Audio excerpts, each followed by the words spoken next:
Une nouvelle de Frédéric Brown, des empreintes de pas au plafond.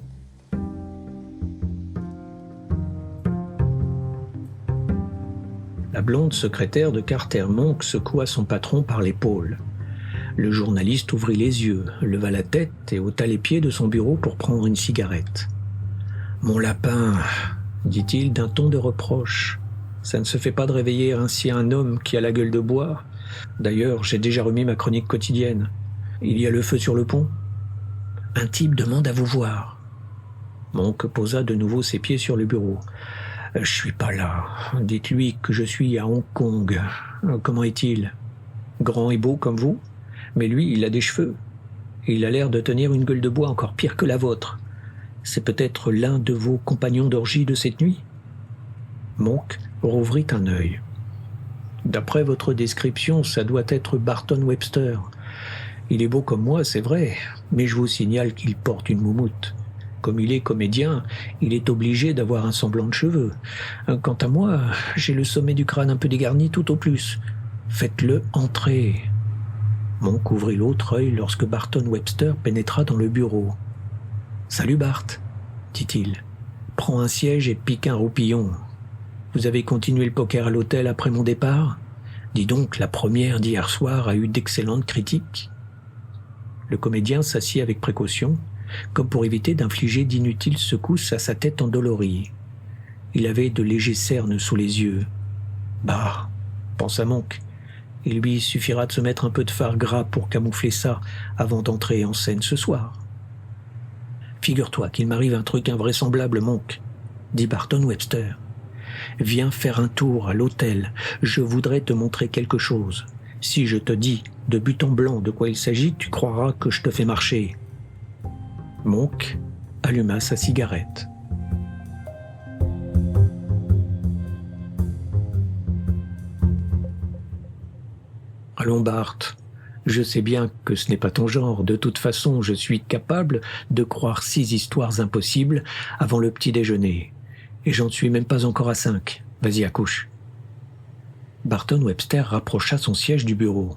« Monk, il y a des empreintes de pas sur le plafond de ma chambre. Elles n'y étaient pas encore quand je me suis couché, après le poker, et ma porte était fermée à clé de l'intérieur.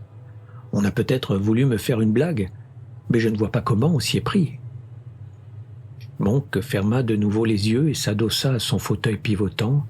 « Bart, mon vieux, je n'ai rien contre la plaisanterie, mais j'ai la gueule de bois.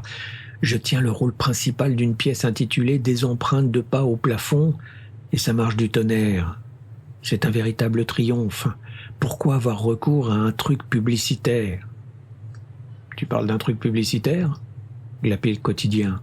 « Monk, si jamais tu parles de ça dans ta chronique, je te balance du haut de l'Empire State Building. Tu ne penses tout de même pas que je voudrais qu'une histoire aussi tordue paraisse dans les journaux ? Le titre de la pièce n'est pas une simple coïncidence, Bart. On a peut-être monté ce canular à ton insu, mais ça n'en reste pas moins un canular. Des empreintes de pas au plafond, Écoute un peu, gratte-papier. Je vais te raconter l'histoire et tu me diras ensuite qui a pu monter pareil canular. Hier soir, après le poker, quand nous avons quitté Joe Riber, je suis monté seul dans ma chambre. Je reconnais que je n'étais pas très frais, mais je savais parfaitement ce que je faisais. Je me suis couché, mais je n'arrivais pas à dormir. J'ai passé un long moment à réfléchir à la pièce tout en contemplant le plafond. Et à ce moment-là, les empreintes n'y étaient pas. Ce matin, à mon réveil, elles y étaient. Et ma porte était restée verrouillée toute la nuit, de même que la fenêtre.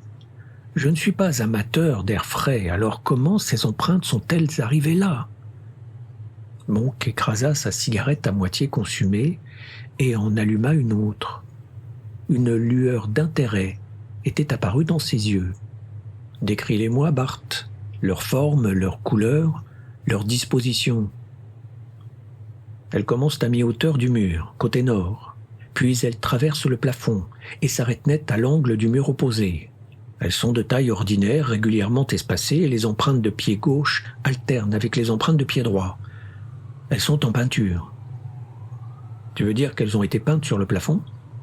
Non, répondit l'acteur d'une voix lente. Je ne le pense pas, on dirait des empreintes laissées par des chaussures aux semelles enduites de peinture. En plus, les dernières sont moins nettes que les premières, c'est une sorte de peinture pâle. » Monk sortit une bouteille du tiroir inférieur de son bureau et prit 2 verres dans le tiroir supérieur. « Buvons un coup, » dit-il. « Ça m'aidera peut-être à piger ce que tu entends par une sorte de peinture pâle. » Barton Webster prit avec avidité le verre que Monk lui tendait. Il huma le liquide ambré, frissonna et but d'un trait avant de répondre. « J'entends par là une peinture de couleur pâle. Je suis daltonien. Je ne saurais dire si c'est du bleu pâle, du rose pâle ou autre chose. Et tu es certain que ces empreintes n'étaient pas là quand tu t'es couché. » Monk, j'étais allongé sur le lit à regarder le plafond et j'ai laissé la lampe allumée un moment. Je n'aurais pas pu manquer de les voir. J'avais la vue passablement embrumée, mais quand même. Très embrumée ? Un peu trouble, disons. En fait, la chambre elle-même paraissait un peu brumeuse, mais j'avais l'esprit clair et je ne voyais pas double. Monk rangea la bouteille dans le tiroir et bâilla à se décrocher la mâchoire. « Bart, dit-il, je suis suffisamment tordu pour avoir envie de jeter un coup d'œil sur ces fameuses empreintes. Manifestement, le titre de la pièce dans laquelle tu joues a donné l'idée à quelqu'un de te faire cette blague. Mais je suis curieux de voir comment on a pu réaliser ce coup-là dans une chambre fermée à clé. » Le téléphone sonna à l'instant où il sortait dans le hall. Monk s'immobilisa.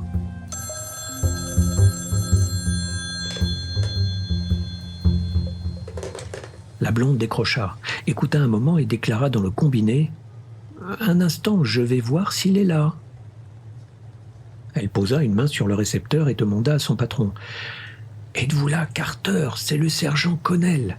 Il a l'air excité. »« Je vais le prendre, » dit-il en regagnant son bureau. La journée a déjà si mal commencé que nous n'en sommes pas à une calamité près. Il prit l'appareil. « Alors, sergent, quoi de neuf? » « Avez-vous fait un poker cette nuit à l'hôtel Corée, Monk ?»« J'essaie de l'oublier, sergent. Mais nous n'avons pas joué d'argent, seulement des petits jetons bleus.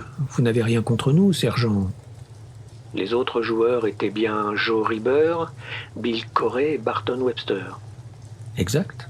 Tim Blaine s'est joint à nous un moment, le temps de perdre sa chemise. Vous connaissez Tim. Il joue le rôle d'un sergent de police dans des empreintes de pas au plafond. Et on découvre à la fin que c'est lui le méchant. Vous devriez faire sa connaissance. Écoutez, Monk, il faut que vous veniez nous retrouver ici à l'hôtel. C'est comme si j'y étais déjà.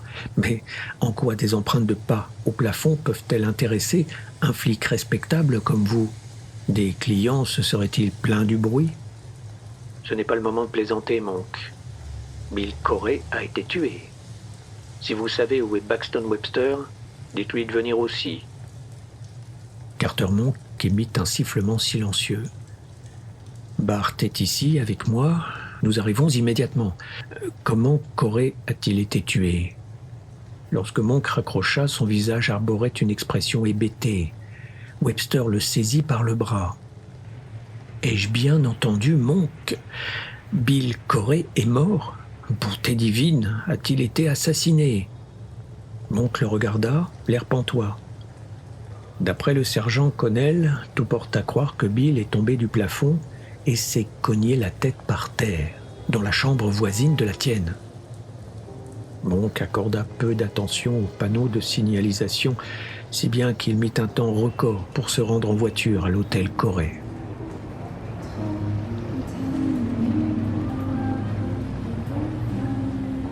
Deux policiers montaient la garde dans le hall.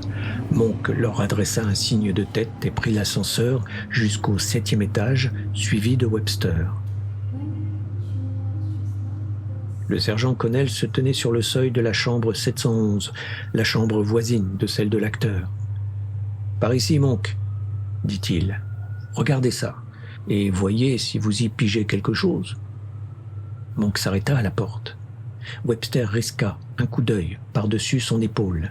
Bill Corey, le propriétaire de l'hôtel Corey, gisait presque au centre de la pièce. Et il portait un pyjama rayé et des chaussures beige clair.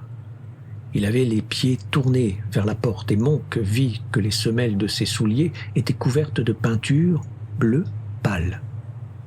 Monk leva alors la tête et vit les empreintes de pas au plafond. Elles étaient de la même couleur bleu pâle. Elles commençaient au bord du plafond, du côté de la cloison continue à la chambre de Barton Webster et continuaient jusqu'à un point situé juste au-dessus du cadavre de Bill Corey. Là, elles s'arrêtaient net.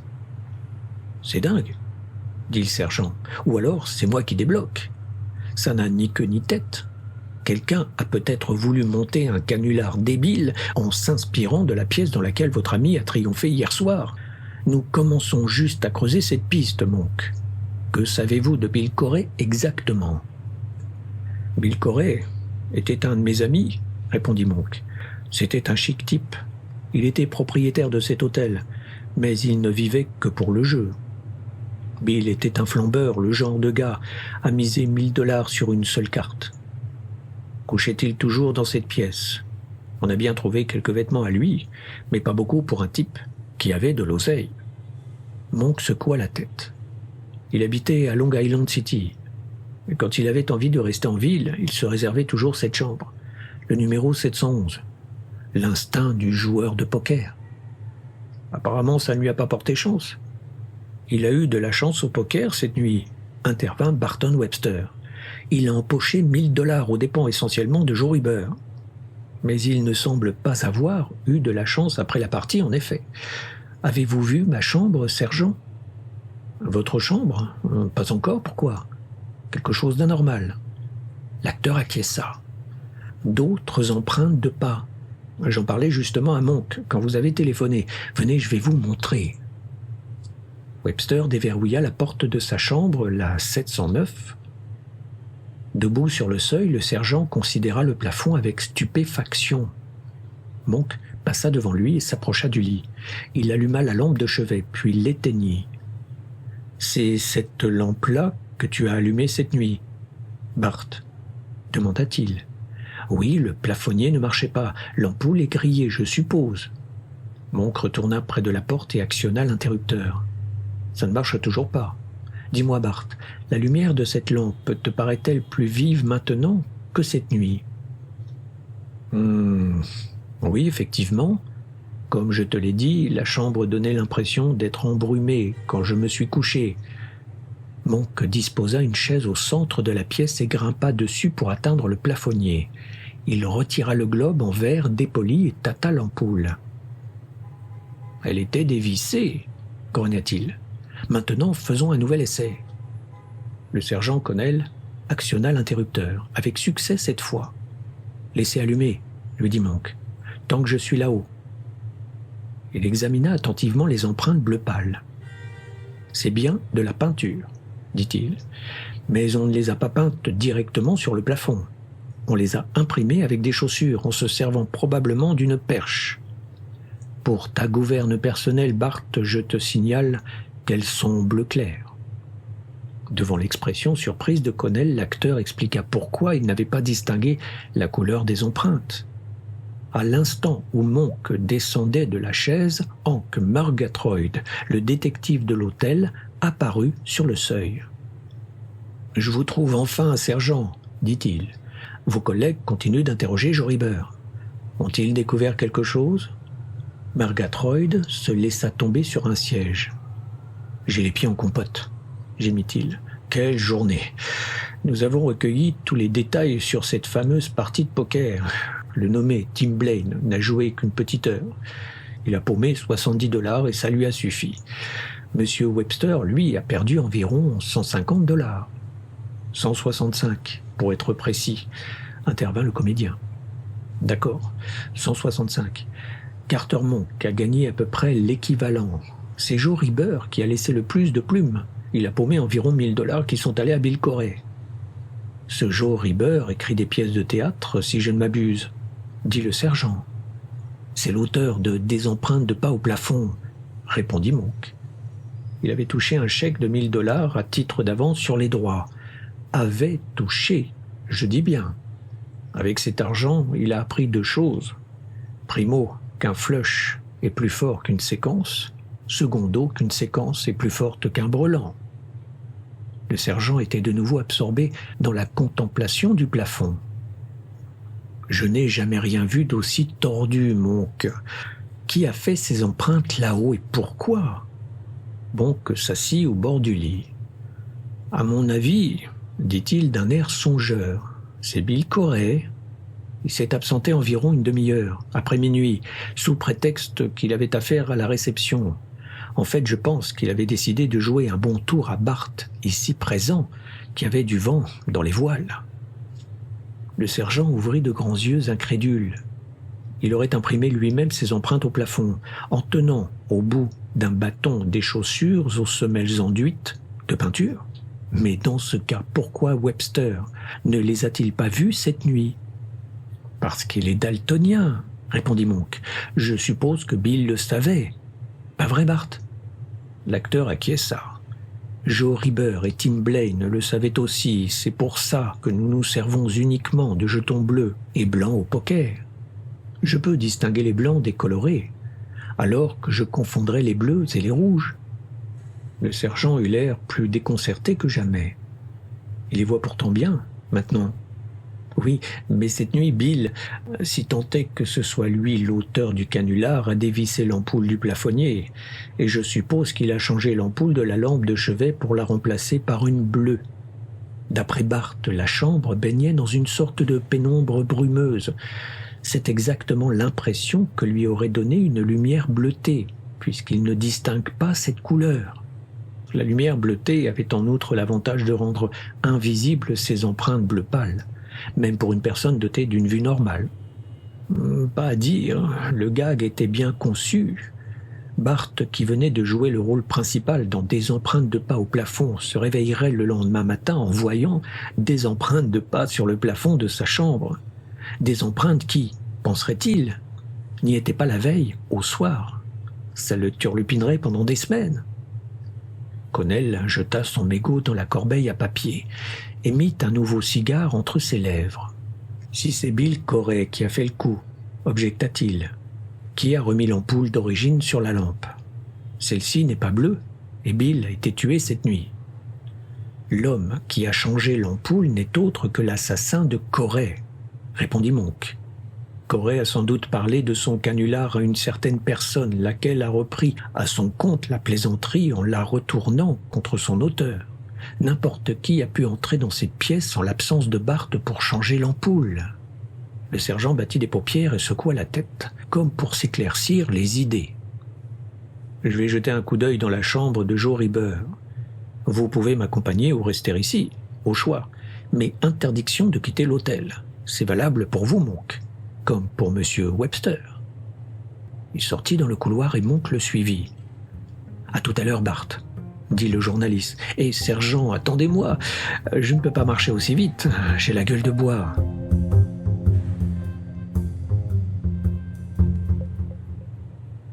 Il rattrapa Connell devant l'ascenseur.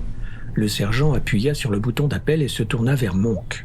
« Vous le connaissez bien, ce Joe Reber ? On n'a pas retrouvé de chèque de $1000 dans la chambre de Bill Corey. Pensez-vous que Reber ait tué Corey pour récupérer son chèque ? » « Non, » répondit Monk après réflexion, « mais ce n'est pas impossible. Voilà comment je vois le tableau. Bill Corey est monté chez Barton pour exécuter son canular. Quand il a eu la certitude que Webster s'était couché sans rien remarquer, il a probablement mis quelqu'un d'autre dans la confidence. Une personne qui avait un motif de tuer Bill et qui lui a flanqué un nion sur le crâne. Son crime accompli, l'assassin a imprimé sur le plafond de la chambre de Bill d'autres empreintes, identiques à celles de la chambre de Bart. Avec un certain sens de l'humour macabre, il a fait s'arrêter les empreintes juste au-dessus du cadavre et a mis au pied de Bill les chaussures enduites de peinture.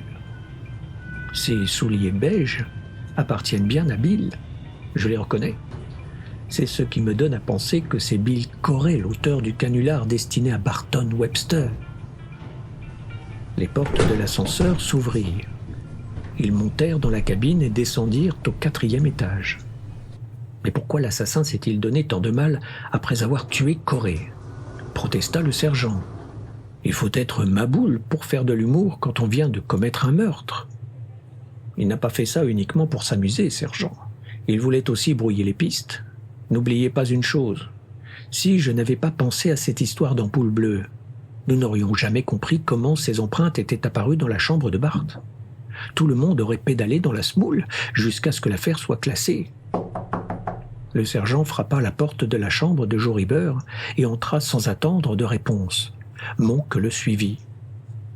Joe Ribber était assis sur une chaise, près de la fenêtre, encadré de 2 policiers de la brigade criminelle qui l'assaillaient de questions à tour de rôle. « Ne te laisse pas intimider, Joe », dit Monk avec un grand sourire. « Je leur ai dit que nous n'avions pas joué d'argent hier soir. C'est la version officielle. N'en démords pas. » Suivi par les regards noirs des policiers, il traversa la pièce et entra dans la salle de bain. Il prit un gant de toilette, le passa sous le robinet d'eau froide, l'essora presque complètement et le mit sur sa tête, avec son chapeau par-dessus. Tant que le gant serait froid, ça apaiserait un peu sa migraine. Murgatroyd, le détective de l'hôtel, était entré dans la chambre pendant que Monk s'affairait dans la salle de bain. Monk vit qu'il tenait à la main une ampoule électrique bleue. « Dans la chambre de Tim Blaine », expliquait le détective, au fond de la corbeille à papier. Or, nous avons établi que c'était une ampoule bleue qui avait empêché Barton Webster de voir ses empreintes bleu pâle. Monk le foudroya du regard. « Ouais, Murgatroyd, c'est exact. Nous avons établi ce point. » Il s'approcha de la fenêtre ouverte et respira l'air frais à plein poumon. Au-dessus de sa tête, il vit la grande enseigne portant l'inscription « Hôtel Corée ». Il la contempla un moment, les yeux écarquillés, puis il se redressa vivement et se dirigea vers la porte. « J'ai quelqu'un à voir, sergent, » dit-il. « N'essayez pas de quitter l'hôtel, Monk.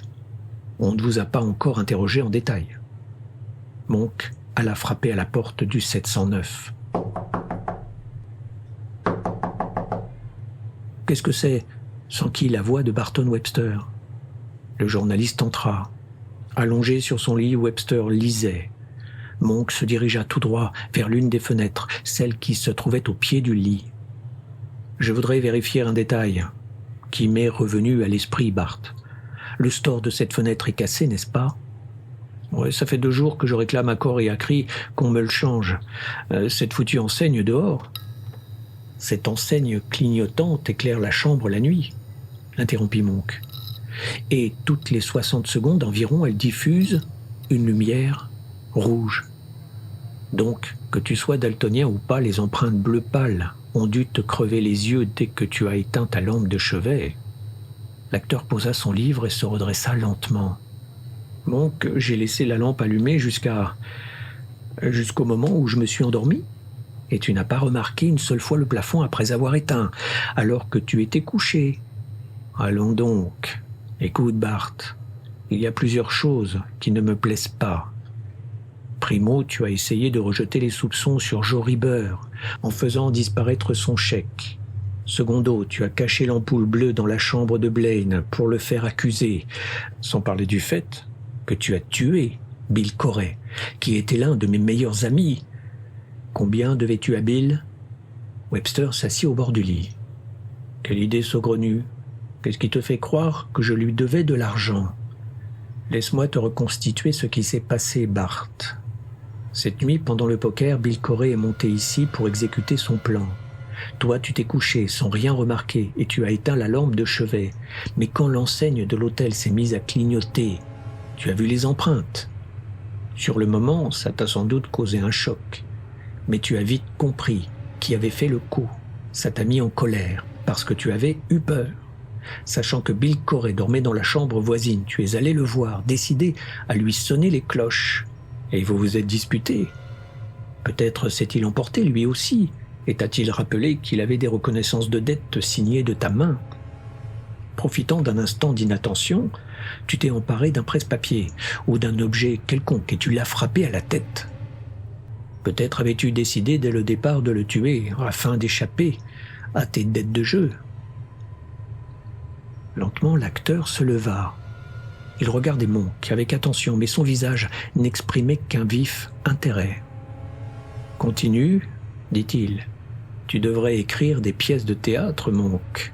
Tu as raté ta vocation. » J'ignore si tu avais vraiment l'intention de tuer Corey. Peut-être as-tu simplement agi sous le coup de la colère, surexcité par tout l'alcool que tu avais bu. En tout cas, ce meurtre a eu vite fait de te dégriser et tu as cherché le moyen de t'en sortir. Comme tu ne pouvais pas faire disparaître les empreintes de ton plafond, tu as repris les méthodes de Corey et tu as ajouté d'autres empreintes dans sa chambre afin de mystifier la police. Tu as planqué des indices visant à incriminer Joe Ribber et Tim. Puis, tu es venu m'entretenir de ces fameuses empreintes avant que les flics ne les découvrent. D'un pas dégagé, Monk s'approcha du panier à papier. Ce meurtre a désorganisé les habitudes de l'hôtel, Bart, et les femmes de ménage n'ont pas encore vidé les corbeilles. Je vois là un bout de papier carbonisé. S'il s'agit du chèque que Joe Ribber a donné à Bill, la police pourra l'établir grâce au filigrane du papier. D'autre part, je te signale qu'on a relevé des empreintes sur l'ampoule bleue. As-tu songé à ce détail quand tu l'as dévissé ? Les yeux du comédien s'étrécirent. Il recula vers le lit, et avant que Monk ait pu deviner son intention, il plongea la main sous l'oreiller et en sortit un petit revolver nickelé. « Reste où tu es, Monk, ordonna-t-il, et pas un geste. Apparemment, il va falloir que je mette les bouts. » Il ouvrit la porte de la grande armoire qui trônait près du lit, et, de sa main libre, il préleva dans sa garde-robe des vêtements féminins surannés. « La tante de Charlie, » dit Monk en souriant. « Je ne pensais pas revoir un jour ce costume. Bien sûr, il est passablement démodé, mais il te permettra peut-être de tromper la vigilance des flics postés en bas.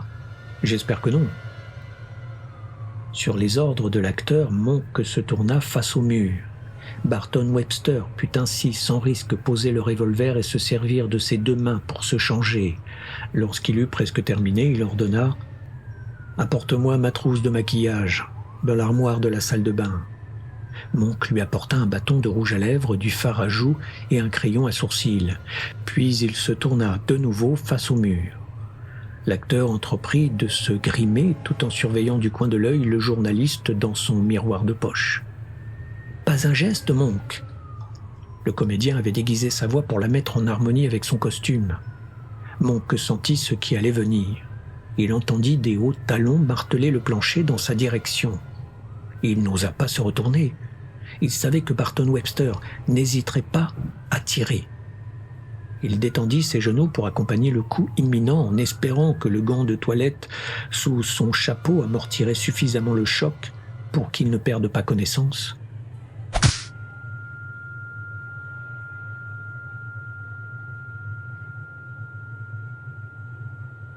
Le sergent Connell lui jetait de l'eau à la figure. À grand-peine, Monk se mit en position assise et se prit la tête à deux mains. Le sergent tenait le chapeau de Monk et considérait d'un air stupéfait le gant de toilette humide qui se trouvait à l'intérieur. « Il a dû vous flanquer une sacrée baigne, » dit-il, « pour arriver à vous mettre KO avec ça. Nous l'avons épinglé dans le hall, Monk. » Le journaliste parvint à se lever en prenant appui sur une chaise. Ce coup était destiné à tuer sergent. Bart a dû se sentir acculé. En tout cas, c'est bien la première fois que je dois la vie à une gueule de bois, sans ce gant de toilette. Monk se pencha sur le bureau pour attirer le téléphone à lui. Il porta le récepteur à son oreille et donna à la standardiste de l'hôtel le numéro de son bureau au Blade. « Restez là et écoutez, sergent, » dit-il. « Je vais dicter mon article sur l'affaire et je n'ai pas envie de répéter 2 fois la même chose. Dès que j'en aurai terminé avec ce coup de fil, je louerai ma chambre ici même et je dormirai 3 jours d'affilée. » Dans l'appareil, une voix annonça « Ici la secrétaire de Carter Monk. »« C'est moi, mon lapin, » dit Monk. « Vous avez de quoi écrire ? Voilà mon papier sur le meurtre de Bill Corey. Exclusif. Vous donnerez ça directement au rédac-chef. » Après avoir dicté rapidement pendant 10 minutes, il s'enquit. « Vous avez tout noté ? » « Bien sûr, Carter.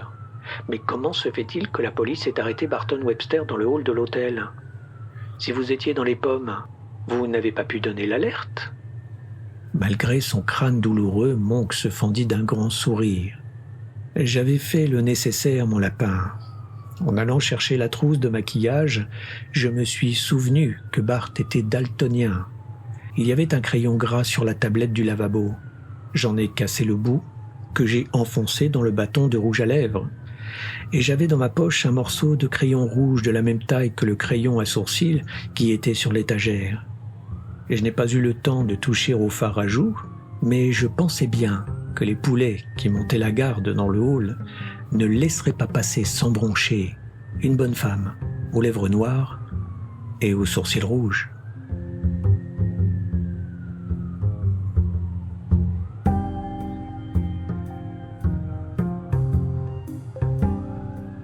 Des empreintes de pas au plafond est une nouvelle de Frederick Brown. Narration, réalisation sonore et musique, Eric Hansen.